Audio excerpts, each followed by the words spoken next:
Lahara mpanomeny finoana folo andro fiaraha-bavaka eto amin'ny radio Antsony Filazantsara. Arahinao manomboka ny folo hatramin'ny 20 Janoary 2024. Ivantana eto amin'ny page Facebook Antsony Filazantsara ny Sirana. Lahara mpanomeny finoana fotoana manokana natao hitondranam-bavaka hifampahirizana. Manasanao anaraka tsy tapaka.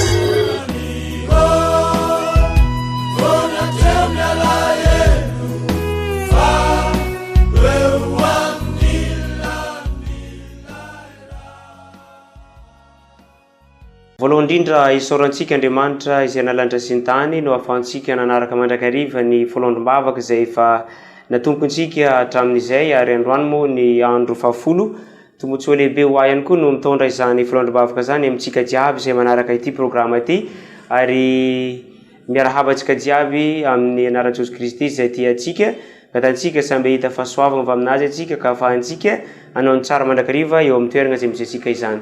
Amin'ny andro 10 androany ity dia ny lohatenintsika dia ny hoe manan-karena amin'ny zava-manandanja ihaino ny zava-panahy. Manan-karena amin'ny zava-manandanja ary ihaino ny zava-panahy. Agnatantsika Andriamanitra izay isaorantsika aloha izy satria nome zany fotoana zany atsika izy ahafahantsika agnaraka izany koragna izany dia hivavaka atsika ary.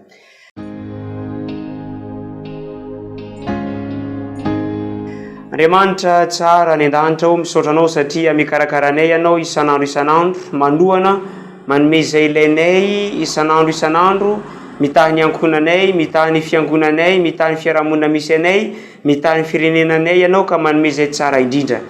Ray masina tsara misaotra anao ihany koa nandefa Jesosy Kristy izay zanaka lahatokanao izay tonga tamin'ity tany ity, angatany mba hiaraka aminay foana ianao noho izany fitiavana lehibe izany.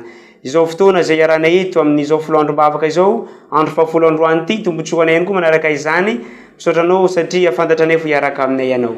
Angatana zany vavaka zany anaran'i Jesosy izay tianay. Amen.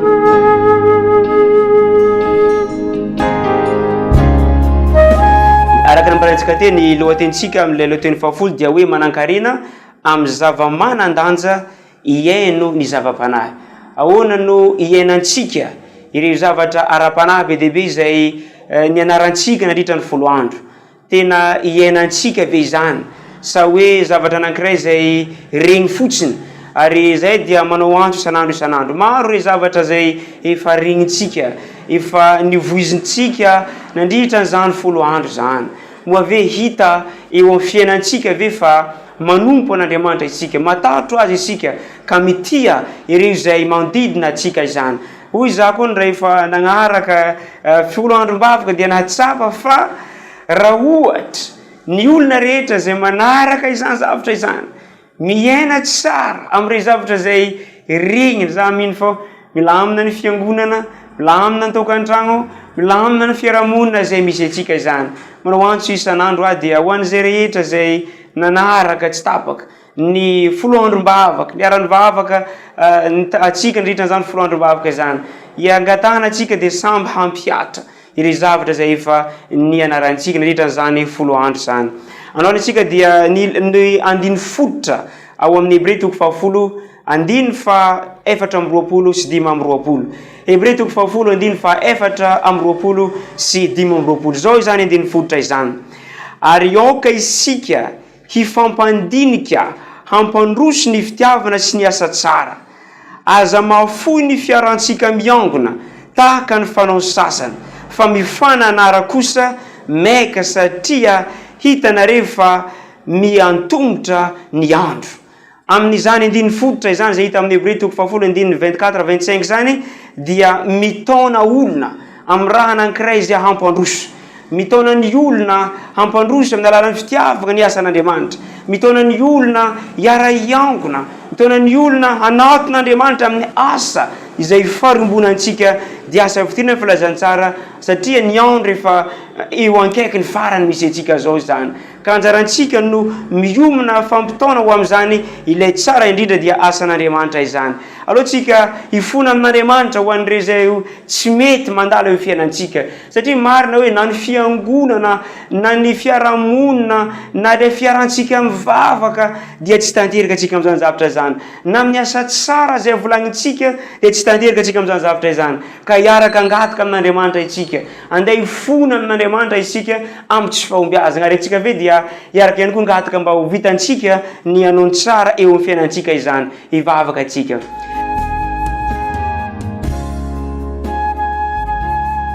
Andriamanitra tsara indrindra ny an-danitra ho araka ny nangatanay aminao mifona amin'ireo tsy mety jiaby nandalo tamin'ny fiainanay izahay na ny fiteny izay ataonay indraindray dia mampiasa teny mandratra ny hafa na ny zavatra tsabony tananay dia zavatra manimba ny hafa ny toerana lehanay dia toerana tsy mahasoa indraindray na zavatra isainay dia tsy mahasoa izany. Andriamanitra tsara o amin'izao fotoana zao dia mifona aminao izahay na zavatra koragninay na zavatra ataonay na toerana zay alenay tsy mifanaraka amin'izany lanitra izany tongety zay dia mamindra fo aminay jiaby amin'ny alalan'i Jesosy Kristy ianao na zovy na mpitondra fivavahana na membre na mpitondra fiangonana na zovy mitondra Jesosy malala mangataka anao koa mamindra fo aminay jiaby mba tonga anay hanao ny asa tsara hiara hiangona hiara hivavaka ka hita izany fitiavana zay efa novolaninao izany mba ho tanteraka aminay jiaby.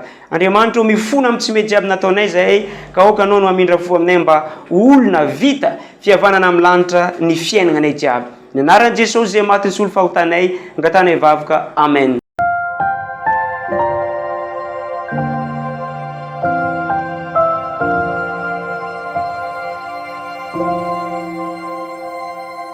Maminy foko rizeso ny famonjena zay vitana ny adisoko navelana tena fakao manjakizay Jesu malalo pamunjesu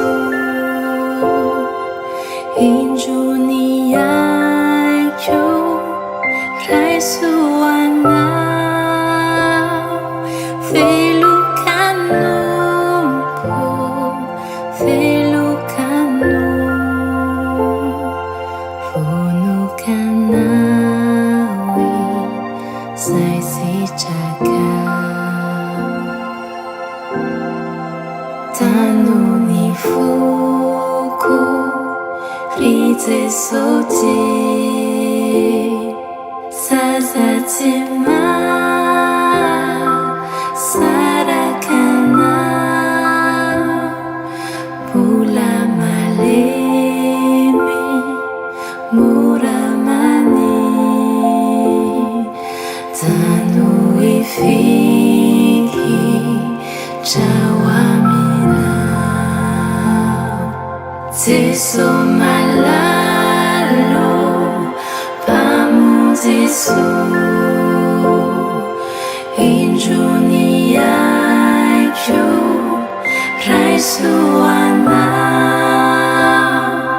velukanumpo velukanu funukanawi saisijaga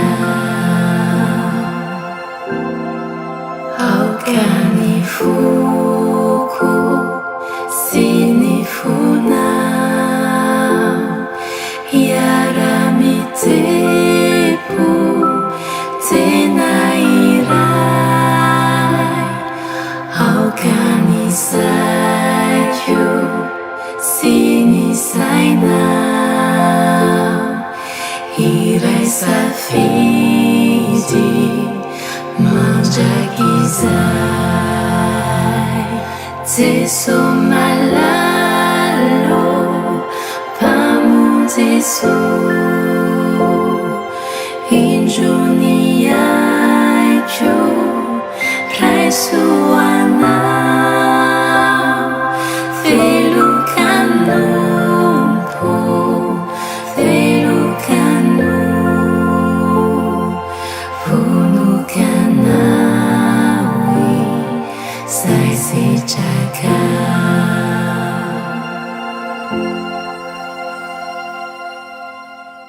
toizantsika ihany ny fotoanantsika amin'ny ty androandroany ty ny am'izany hoe manan-karena amy manan-danja iainy ny zava-panahy.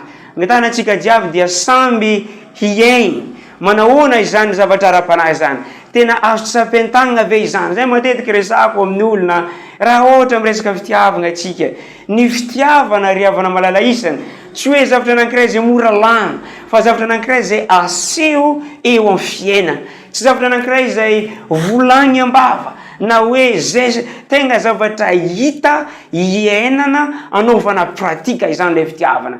Teo fiaina Jesosy zany natonga Jesosy tonga teto ambony tany, hita niara-monina teny amin'ny olona izy, nifandray tamin'ny olona be deaibe teto ambony tany izy, hita teo amin'ny fiainana fa tia ny hafa izy. Raha ohatra tsika milaza kristianina, milaza fampanaradia an'Andriamanitra, manaraka Jesosy Kristy, moa ve ilay fitiavana iresantsika hita eo manodidina atsika, hita amin'ny fiangonana misy atsika, hita amin'ny firenena misy atsika, zany hoe le olona mihitsy mahatsapa azo tsapen-tanana izany, tsy nofinofy izany fitiavana izany, fa zavatra anankiray zay tokony ho hita eo amin'ny fiarahamonina misy atsika. Nezanaiza aleantsika, na inona no ataontsika, tokony ho hita izany hoe fitiavana eo amiko sy eo aminao zany. Ny bokintsika dia manao antso mba ho azo tsapen-tanana izany fitiavana izany. Gatantsika amin'Andriamanitra tsy hoe zavatra tenenina fotsiny ary iarahantsika mafantatra fa ny miteny dia mora, nefa ilay fitiavana resahana dia zavatra tokony hita nezanaiza misy atsika. Ny fomba fikoragnesantsika, ny fomba fienontsika, ny raha fataontsika andavanandro rehetra tokony manodidina atsika hita fa hoe tia tsika ary asehontsika amin'izaniza izany fitiavana izany. Ao amin'ny page 54 amin'ny ilay 10 andro mbavaka antsika dia zao nambarany ilay phrase voalohany hoe zava-panahy. Zao nambarany phrase voalohany: ny zava-panahy ao amin'ny Baiboly dia tsy hoe tsy azo tsapen-tanana fa fanandramana tena misy sy iainana izany. Zany izy voalazana amin'ny tenin'Andriamanitra. Raha ohatra resana ny ao amin'ny Baiboly mikasy zava-panahy izany, zavatra anankiray izay azo tsapen-tanana izany. Raha ohatra tsika milaza hoe tian'Andriamanitra ary andeha hivavaka, rehefa tonga ny sabata, moa ve ampiangonana isika, resaka ampafolo sy fanatitra, manao zany ve atsika, sa hoe resana fotsiny le izy, hoy izy ato hoe azo tsapen-tanana le zava-misy ao anaty soratra masina izany. Ny fiainam-panahy dia miorina amin'ny fifandraisana manokana sy ny tena misy eo amin'ny olombelona sy le Andriamanitra velona izany. Fifandraisantsika amin'Andriamanitra, Andriamanitra ndraiky olombelona dia mifandray amin'ny resaka ara-panahy izany. Ny anarantsika nandritra ny 10 andro zay hoe Andriamanitra rehefa manatrika tokony tsapantsika, zay le mahatonga hoe raha ohatra manko Andriamanitra manatrika atsika jiaby, tokony na ny fiainantsika tokony mifanaraka amin'izany fitiavana izany. Zao nambarany phrase manaraka: na tsy hitan'ny mason'olombelona azy Andriamanitra dia miantso antsika izy hanao zavatra voafaritra tsara sy azo tsapen-tanana mba hanehoana ny fifandraisantsika amin'Andriamanitra. Indrendre alem-panahy manko ny olombelona, Andriamanitra tsy hita maso. Hoy izy bokintsika: na dia tsy hitantsika maso azy Andriamanitra, tokony ho hitantsika, ho azontsika tsapen-tanana ny finoana zay ananantsika. Izany fitiavana izany an'Andriamanitra zany tokony ho hita sy tsapa, na dia tsy hita azy Andriamanitra miaraka amintsika izy. Ary izany tokony mba hiainantsika. Antsika ne mino mivavaka atsika ary manantery zany Andriamanitra zany eo amin'ny fiainantsika jiaby. Tokony na dia tsy hitantsika azy Andriamanitra, ary ny atao hoe mino dia manantena, na dia tsy hita azy an'Andriamanitra, manantena azy mandrakariva fa miaraka amintsika izany Andriamanitra izany. Zao nambarany manaraka: sainy koa ny amin'ny fanamasinana ny sabata, izay misy amin'ny endrika maro mazava sy ny fitsarana na ny fanampam-pivavahana, fanandramana tena iainana fa tsy ao an-tsaina fotsiny izany. Azay le resantsika eto afandresako teo aloha izany. Na ohatra hoe sabata, moa ve zavatra anankiray izay tena iainantsika izany sabata izany, moa ve ny fandraisantsika amin'ny hafa dia azontsika atao ve miaina anaty izany. Ary zay zavatra resako maro hoe misy internet, misy Facebook, misy Google isan-karazany be deaibe afaka anarana zavatra maro amin'izao fotoana izao. Fa tsara ihany rehefa misokatra ny eglizy isan-tsabata dia mba mifandray amin'ny namana, hita tsara fa azo tsapen-tanana, mifampizara ireo fijorana vavolombelona be deaibe, mizara ny tsara eo amin'ny fiangonana, zany dia tsara hita eo amin'ny fiainantsika. Zao nambarany frazy manaraka tokoa. Na eo aza ho izy ireo internet be deaibe ireo, ny anjarantsika tsy vitany hoe any misy amin'ny Facebook any, misy toriteny any afaka rako zany. Moa ve azo tsapen-tanana ny fitiavanao an'Andriamanitra. Tokony ho hita mandrakariva fa Andriamanitra tiantsika izany. Ny fanehoana ny hatsaram-panahy, fahasoavana, famelan-keloko, fangorahana, fanajana ary ny fiankofana dia tsy misy heviny raha tsy hita maso sy tsapa izany. Ohatra antsika milaza hoe misy fahasoavana, misy ny hatsarana, misy ny hatsaram-panahy, misy ny famelan-keloka, misy ny fangorahana. Raha ohatra ireo koragna aby ireo tsy azo tsapen-tanana dia zava-pona izany. Tokony hoe misy hatsaram-panahy ho hita ve izany amintsika tsika jiaby zany. Misy ny famelan-keloka hoe hita ve izany, malemy fanahy hita ve izany. Tokony aseho naizanaiza misy atsika izany. Zao nambarany frazy roa farany atao amin'ny izao bokintsika amin'ilay hoe zava-panahy io. Tsy mety atao amin'ny fifandraisana amin'ny alalan'ny haino vakijery ny fifanasan-tongotra na finanana mofo na ny fisotroana ranom-boaloboka izany mandritra ny fanasan-tombo, na mela ohatra ho tsarovana ara-batana i Jesosy zay ahafahantsika mikasika amin'ny alalan'ny tanana sy manandrana letsio. Raha ohatra zany amin'ilay falesaka fanasan-tombo zay nambaran'izy teo zany. Tsy azo atao mieritreritra hoe amenimenongo fo magnano azy, fa tsy maintsy hita eo amin'ny rahalahy sy rahavavy na mpiara-mivavaka eo amin'ny fifandraisana fanasan-tombo izany. Azo tsapen-tana ao izy. Na misy olona magnazava azy manko agnatin'ny eritreritro, tsy agny le izy fa tokony hita taratra eo amin'ny fiainantsika zany. Fizarana farany dia zao nambarany akady. Finoana azo tsapen-tanana. Ilay finoana azo tsapen-tanana dia mazava zany. Zay na efa nifitingo nambarako taloha te izany. Tokony ho azo tsapen-tanana ny finoantsika an'Andriamanitra izany. Ho hita manodidina antsika fa mino an'Andriamanitra. Zao nambarany ao amin'ny paragrafy voalohany amin'ny hoe finoana azo tsapen-tanana. Misy zavatra maro isan-karazany azontsika olombelona atao amin'ny alalan'ny vakojery saingy tsy azontsika mitoviana amin'izany velively ny fandraisantsika amin'Andriamanitra sy ny fanehoantsika ny diantsika ara-panahy miaraka amin'ny Jesosy. Marina izany ary tokony ho haintsika tsara izany. Marina hoe misy internet, tsy azontsika atao karaha mijaha Facebook ny mikoragna amin'Andriamanitra. Andriamanitra tokony ho hita eo amin'ny toerana zay misy atsika diaby, naizanaiza misy atsika, tokony ho tsapantsika fa azo tsapen-tanana ny fiarahantsika amin'Andriamanitra. Na ny fiarahamonina mahitanao fa eo Andriamanitra miaraka aminao zany. Raha jiaby ataonao dia tokony tsapa fa Andriamanitra eo anilanao mandrakariva. Zao misy teny ao amin'ny Baiboly angalana azy amin'ny Obolona 25:11. Zao nambarana azy. Ny teny atao amin'ny antony dia paoma volamena ao anaty vilia volafotsy tsara soratra. Obolana 25:11. Hoy izy ten'Andriamanitra. Na teny ataontsika aza. Tokony izay le hatsapantsika hoe Andriamanitra miaraka amintsika mandrakariva. Izy dia tiantsika izany Andriamanitra izany. Na fomba fikoragnantsika tokony tena anankiray izay mitondra famelom-belomana ho an'ny hafa izany koragna izany. Na zany le nambarany paragrafy nambarana hoe tokony manome sakafo anona isika ho izy. Fampiantranona ireo izay olona izay tsy manan-kialofana manao asa soa izay azo tsapen-tanana atsika. Raha tsika milaza mivavaka, manaova antsika ny fiarahamonina, manampy ny hafa antsika, on'olo sahirana be deaibe, ny voafonja ohatra izany, ny olona izay mety niara tsy ndry azo legny, moa ave manao soa regny olona regny isika, ny olona izay mba mivahiny izy ndray sahirana, moa ave ampiantsika regny olona regny, raha mivavaka marika atsika. Tokony ho hita sy azo tsapen-tanana fa ilaina io fiarahamonina atsika manompo an'Andriamanitra. Ka amin'izao tsika dia hitra mivavaka atantsika amin'Andriamanitra ireny zavatra nikoragnintsika te regny mba ho hitantsika, ho haintsika tsara fa Andriamanitra Andriamanitra dia tiao atsika ary izany le hoe miaina zavatra zay ara-panahy zany angatantsika mba hoentsika ny iaigna am'izany ka hiaraka hivavaka atsika am'izao fotoana zao ametraka Andriamanitra mba ahafahantsika iaina am'ire zavatra izay ara-panahy nikoragnintsika zany hivavaka atsika.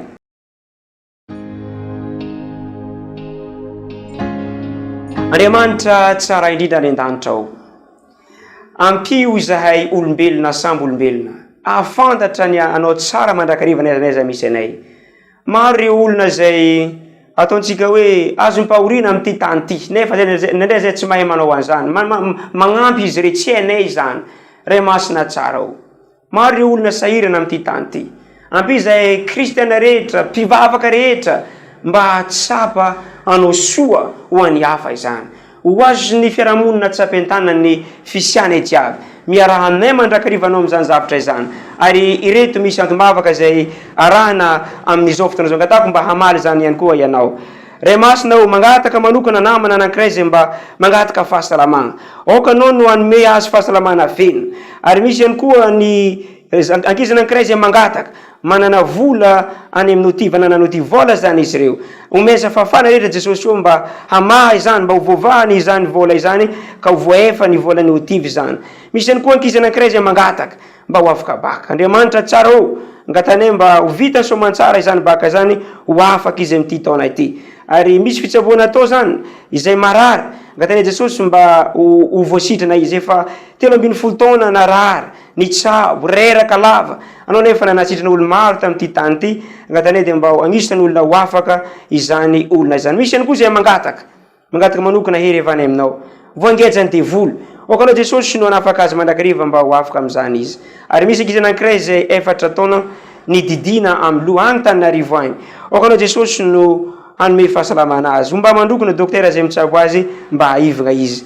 Ary misy ihany koa zazakely izay tsy mbola miteny ary tsy mipetraka, tsy mitsangana, atako Jesosy mba hitsangana izy satria anao no miaraka aminazy. Mangataka Jesosy mba ho tanteraka ny fangatahana jiaby zay nangatan'ireo namana izay amin'ity programa ty minahaka an Jesosy. Amen.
Sitrapo no atafani ianao raha eo nisy trakaoloata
Isaorantsika Andriamanitra izay nanome fotoanantsika ny anitra zany voalohany zany tamin'ny androany ity tamin'ny leoteny fafolo izay niarantsika dia misaotra antsika jiaby izay nagnaraka hatramin'ny voalohany hatramin'ny farany ary izay rehetra nanaraka androany koa dia isaorana anareo. Angatantsika amin'Andriamanitra hita tsara antsika ary mametraka mandram-piona. Ka angatantsika amin'Andriamanitra raha ho avy izy amin'ity taona ity dia hita azy amin'ny raha holandrantsika jiaby. Raha mbola matra tarantany dia samby ahery antsika hanao ny tsara nezaneza misy antsika. Mirary ny tsara, mirary ny mahafinaritra ho antsika rehetra izay manaraka ity fandarana ity misaotra indrindra.